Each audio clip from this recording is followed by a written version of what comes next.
ये अगर डब्बा बंद हो गया होता या क्लीन चिट मिल गई होती या केस क्लोज हो गया होता तो मेरे से पहले तो आपको पता चलता, क्योंकि ये ब्रेकिंग न्यूज होती।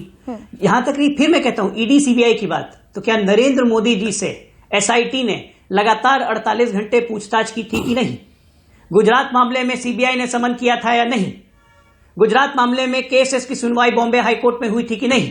अगर आप पे कोई आरोप है तो फिर आप लीगल प्रोसीडिंग से डरते क्यों हैं? उस वक्त हाय तौबा क्यों मचाते हैं? राहुल गांधी को ईडी बुलाता है, समन करता है तो दिल्ली में कांग्रेसी परेड निकालने लगते हैं। क्या भारतीय जनता पार्टी के किसी लीडर पे कभी भी कोई आक्षेप लगा, हमने समन निकाला या परेड निकाली? लाल कृष्ण आडवाणी पे हवाला का आरोप लगा, उन्होंने तुरंत इस्तीफा दिया, कहा कि जब तक क्लीन शीट लेके नहीं आऊंगा संसद का मुंह नहीं देखूंगा।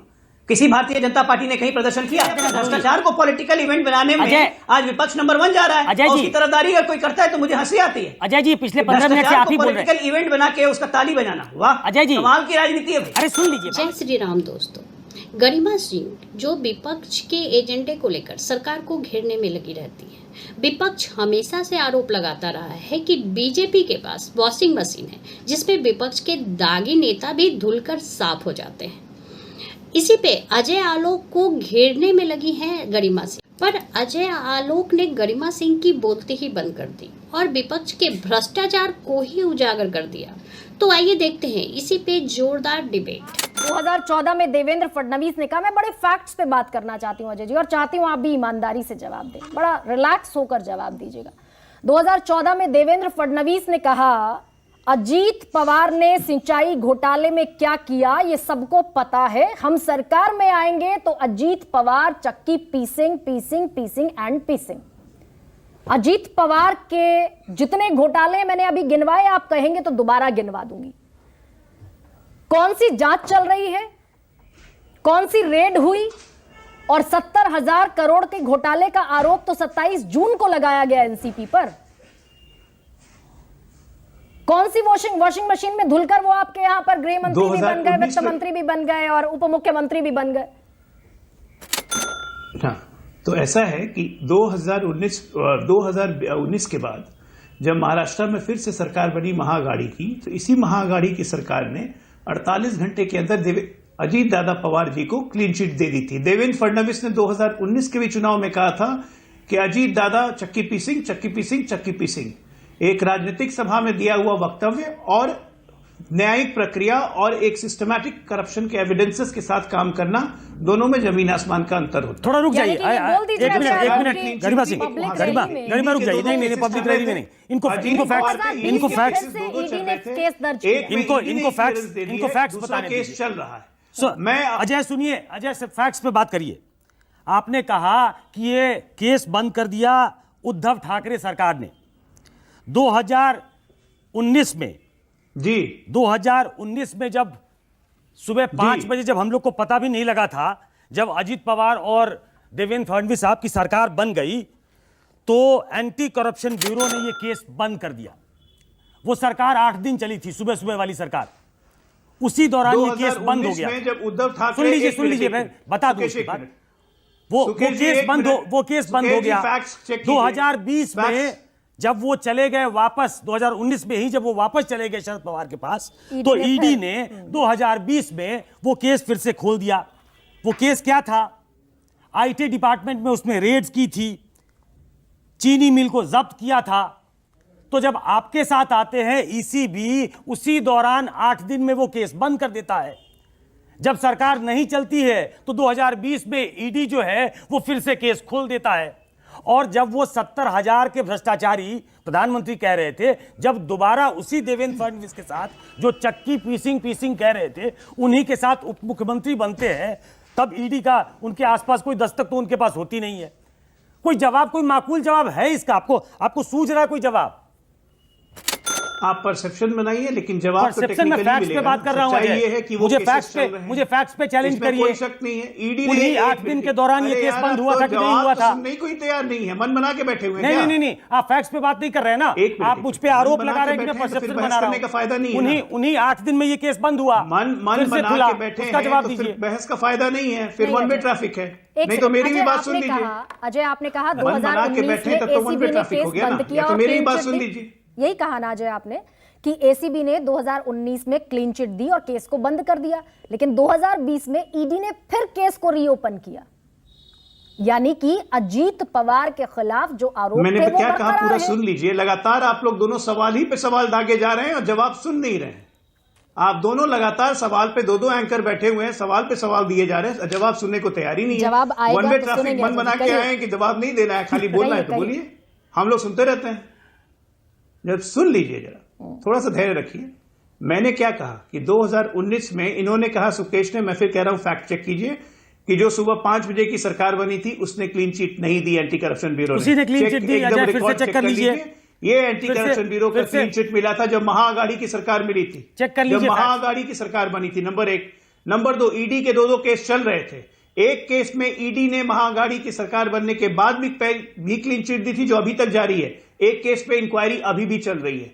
मैंने पहले भी आपके चैनल पे कहा कि इस केस में अगर भी कोई इरेगुलरिटी मिलेगी, जो चाहे अजीत दादा पवार हो चाहे कोई हो, कोई नहीं बख्शेगा और कोई बचेगा भी नहीं। ठीक है अजय जी, एक ये और हम सवाल tolerate पूछती नहीं हूँ। करते, कोई ये नहीं पहला बचेगा, मैं principle आपके है। आश्वासन को जब तक रखती केस हूँ। में कोई कन्विक्शन नहीं हो जाए, एक मिनट, तो वो उस चीज का लाभ जैसे बाकियों को मिल रहा है, उसी तरह अजीत दादा पवार को मिल रहा है। अब आप आ जाइए, जो आपका शीर्षक है कि शरद पवार कह रहे हैं कि ईडी और सीबीआई। पवार साहब तो अभी कुछ दिन पहले प्रधानमंत्री जी से मिले थे ना। प्रधानमंत्री जी को अवार्ड दिया, इतने गले मिले, हंसते हुए हाथ मिलाया, उनको पुणे में अवार्ड दिया। सारे घमंडिया गुस्सा भी गए थे कि पवार साहब जा क्यों रहे हैं भाई, नहीं मिलना चाहिए, संदेश गलत हो जाता है। नहीं, अचानक क्या होता है। तो मैं न्यूज 24 का एक पोर्टल चेक कर रहा था, तो मुझे अचानक एक पोर्टल में, न्यूज 24 के पोर्टल में दिखा कि Sharad Pawar close aide raided yesterday, Ishwar Chand Jain, और लगभग 800 करोड़ से ऊपर के मनी लॉन्ड्रिंग, 1 करोड़ रुपए कैश, 25 किलो सोना, और कम से कम यूरोप में लग्जमबर्ग से 50 मिलियन यूरो के एफडीआई के प्रपोजल, और ये तमाम सारी चीजें मिली। परसों रात की बात है, आज शरद पवार जी के मुंह से ईडी के बोल निकलने लगे कि डराया जाता है, धमकाया जाता है। भाई इतनी संपत्ति, 25 किलो सोना आप रखते हैं क्या सुकेश जी घर में? गरिमा जी, आप तो महिला हैं, 25 किलो सोना कोई घर में रखता है? 1 करोड़ कैश, सरकार ने रूल बना दिया है, 2 लाख से ज्यादा आप कैश घर में रख नहीं सकते हैं। अजय जी, कार्रवाई करने पर कहाँ सवाल है? 15 साल तक एनसीपी के कार्रवाई करने कोषाध्यक्ष पर रहे कोई हैं। सवाल नहीं, 1 करोड़ केंद्रीय कैश जांच आप घर में एजेंसियां रखते हैं हैं, ही, इसलिए उसका कि कोई कार्रवाई अकाउंटेबिलिटी की नहीं जाए। है। तो नहीं, ईडी क्या कौन- करेगी? आपके घर में चाय पी के जाएगी या आप पे कार्रवाई करेगी? नहीं, बिल्कुल नहीं, कार्रवाई करेगी, बिल्कुल कार्रवाई करेगी। हिमंता बिस्वा शर्मा आज तो बीजेपी वही कार्रवाई हो रही है, तो फिर दर्द क्या है? फिर क्या दर्द है? स्ट्रॉन्गेस्ट चीफ मिनिस्टर 2014 में, 2015 में उनके घर पर भी, दफ्तरों में भी ईडी सीबीआई के छापे हुए। 2016 में वो बीजेपी में आ गए, उसके बाद से कोई रिकॉर्ड नहीं है। मैंने सारे डेटाज खंगाल लिए। आप मुझे अगर बता पाए हिमंता बिस्वा शर्मा पर ईडी और सीबीआई की जांच कहां तक पहुंची? क्या वो बंद हो गई, डब्बा बंद हो गया, क्लीन चिट मिल गई उनको, या क्या हुआ 2016 के बाद से? ये बता दीजिए। अगर एक बार बताइए, अगर डब्बा बंद हो गया होता या क्लीन चिट मिल गई होती या केस क्लोज हो गया होता तो मेरे से पहले तो आपको पता चलता, क्योंकि ये ब्रेकिंग न्यूज होती। यहां तक नहीं, फिर मैं कहता हूं ईडी सीबीआई की बात, तो क्या नरेंद्र मोदी जी से एसआईटी ने लगातार 48 घंटे पूछताछ की थी कि नहीं?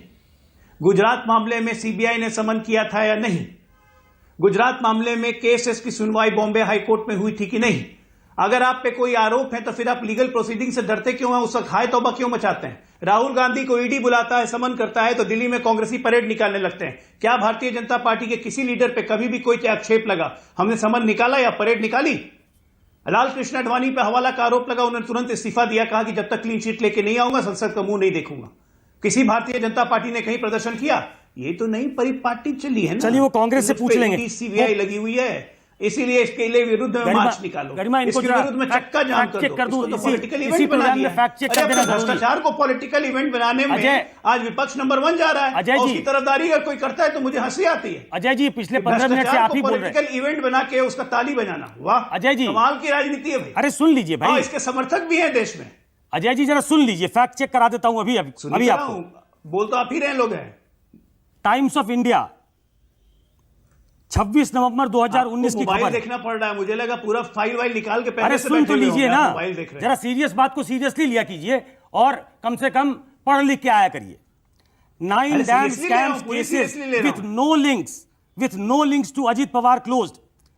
2 days after Ajit Pawar was appointed Deputy Chief Minister, the Anti-Corruption Bureau closed 9 cases of alleged irregularities in irrigation projects being executed by Vidarbha Irrigation Department Corporation in Amravati district. आगे नहीं पढ़ूंगा। 2 दिन के बाद उप मुख्यमंत्री बनने के 2 दिन के बाद एंटी करप्शन ब्यूरो ने 9 केसेस बंद कर दिए।